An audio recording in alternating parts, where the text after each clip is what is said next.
SIFTER.com.au.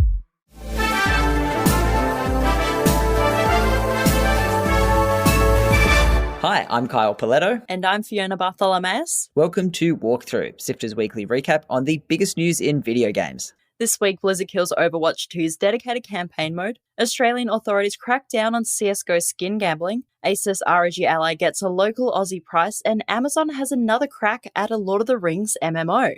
Here is the news for Sunday, 21st of May. Let's go. Join the SIFTER community on Discord at sifter.com.au/Discord. One of the major selling points of Overwatch 2 has officially been scrapped, with Blizzard confirming the game would no longer have a dedicated PvE campaign mode. In a developer update shared this week, executive producer Jared Ness said that the team knew this would disappoint a lot of fans. Development on the PvE experience really hasn't made the progress that we would have hoped. The team has created a bunch of amazing content. So, there's awesome missions that are really exciting. There's brand new enemies that are super fun to fight. But unfortunately, the effort required to pull all of that together into a Blizzard quality experience that we can ship to you is huge. And there really is no end in sight. And so we're left with another difficult choice. Do we continue to pour all that effort into PvE, hoping that we can land it at some point in the future? Or do we stick with this set of values that we've aligned on and focus on the live game and focus on serving all of you? With everything we've learned about what it takes to operate this game at the level that you deserve, it's clear that we can't deliver on that original vision for PvE that was shown in 2019. What that means is that we won't be delivering that dedicated hero mode with talent trees, that long-term power progression. Those things just aren't in our plans anymore. And we know that this is going to be disappointing to many of you, which is why we wanted to bring it up before we talked about the roadmap.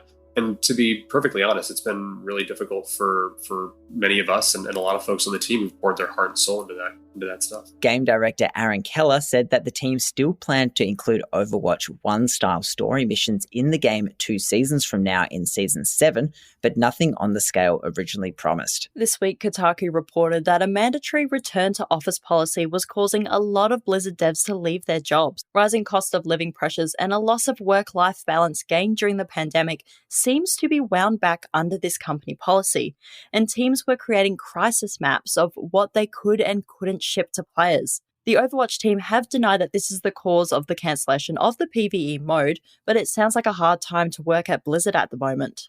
The Australian Communications and Media Authority, or ACMA, has issued an official warning to Feral Holdings, the online gaming company behind casino gaming site CSGO Roll. ACMA's investigation revealed that CSGO Roll offered casino-styled games using CSGO skins as currency. The skins could be deposited for in-game coins, and the winnings would then be paid out as skins, which could then be converted into real money via third-party platforms. Obviously, that is straight up illegal under Australia's Interactive Gaming Act, which prohibits online games being played for money or any item of value. ACMA chair Nerida O'Loughlin has made it clear that it doesn't matter if you're using digital items or actual currency. Gambling is gambling. And with upcoming legislation from the Australian Parliament, it's clear that smashing gambling in games is a big priority. If only they could do that during sporting advertising. Come on. And over in Europe, PlayStation are in trouble for similar reasons. FIFA's Ultimate Team mode has been under the microscope for a while now, with government investigations across Europe.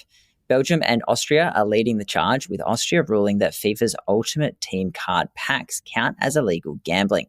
Earlier in the year, we spoke about cases entering the court system in these countries, but not much has been made public since.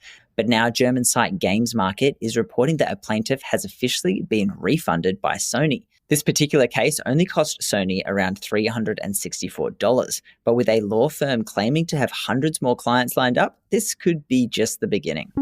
ASUS has finally revealed an Australian retail price and date for the ROG Ally, and boy is it expensive. The 512GB Z1 Extreme version will be hitting the shelves on June 13th for $1,299 Australian dollars and will be exclusive to JB Hi-Fi, while the 256GB Z1 base model will launch in the second half of this year at an unconfirmed price point. The specs on this handheld are pretty good, with the ability to run Windows 11 straight away, which makes it easier to play games from Steam, Epic, Xbox Game Pass, and more. Plus, the console has more processing power and a better display than most other handhelds. It is technically a fair price once you factor in import costs and tax. And with the Steam Deck still not officially launched in Australia, we might see more people pick up this one first. I personally, though, would prefer to buy a laptop at this price. Get ready to make your way out of the Shire as Amazon Games announces a new MMO based on The Lord of the Rings. It comes after Amazon Games reached an agreement with Embracer Group's subsidiary Middle-earth Enterprises, which holds the intellectual rights to video games based on The Lord of the Rings and The Hobbit. It will be developed by in-house studio Amazon Games Orange County, who made fantasy MMO New World. It's still untitled at this point and in early stages of production, but we know it will be available for consoles and PC, and will be set in the world of Middle-earth with stories connecting to The Hobbit and the Lord of the Rings trilogy. It's not the first time Bezos bucks were thrown at trying to make a Lord of the Rings MMO, though. Amazon cancelled a previous MMO being developed by Chinese megacorp Tencent in 2021. We'll see if this one can make it off the starting line. We knew the next entry in the 30-year-old Mortal Kombat series was on the way, but the 12th game in the series will annoyingly be called Mortal Kombat 1. Why do companies do this? Battlefield 1, Modern Warfare 1, brackets 2020, Xbox One. It has to stop, and it's not even the first time NetherRealm has done this. The 9th game in the series was just called Mortal Kombat, and that came out in 2011. Anyway, you'll be crushing skulls and removing spines in even gorier detail when the game launches on September 19th this year. There is a beta in August for people who pre-order, and there will be cross-play and cross-progression, which is a nice touch. That's it for the big headlines. Here's what's coming out this week. Out on the 23rd is After Us, a stunning-looking indie title from developers Piccolo Studio. It puts you in the role of Gaia as you navigate abstract environments to save the souls of extinct animals. This one looks super interesting. Check it out when it comes to PC, Xbox, and PlayStation this Tuesday. Also out on Tuesday is MIASMA Chronicles, a game that combines third-person exploration and XCOM-style tactical turn-based combat in a post-apocalyptic setting. Grab it on PC, Xbox, and PlayStation on the 23rd. Also out on Xbox and PC on the 23rd is Planet of Lana, a beautifully hand-painted sci-fi puzzle adventure game by indie devs Wishfully. This one is getting some seriously good reviews already, so could be one to check out. And keep an eye out on our Lightmap podcast this week as Gianni speaks to the developers. And coming later in the week is Do Not Feed the Monkeys 2099, the follow-up to the 2018 indie hit. Set in a dystopian future where Earth is a wasteland and humanity has spread across the galaxy, you're part of an exclusive club that spies on unwitting subjects through hidden cameras. That's out on PC and Switch on the 25th. Articles to read, Videos to watch, and podcasts to listen to. SIFTER.com.au. This has been Walkthrough by SIFTER. My name is Kyle Pauletto. And my name is Fiona Bartholomaeus. Thank you so much for listening. Walkthrough is our recap of the news, but if you want to catch up on all of SIFTER's stories, we've got a fancy newsletter. It's an easy way to make sure you don't miss any of our interviews or reviews, and it's out every fortnight.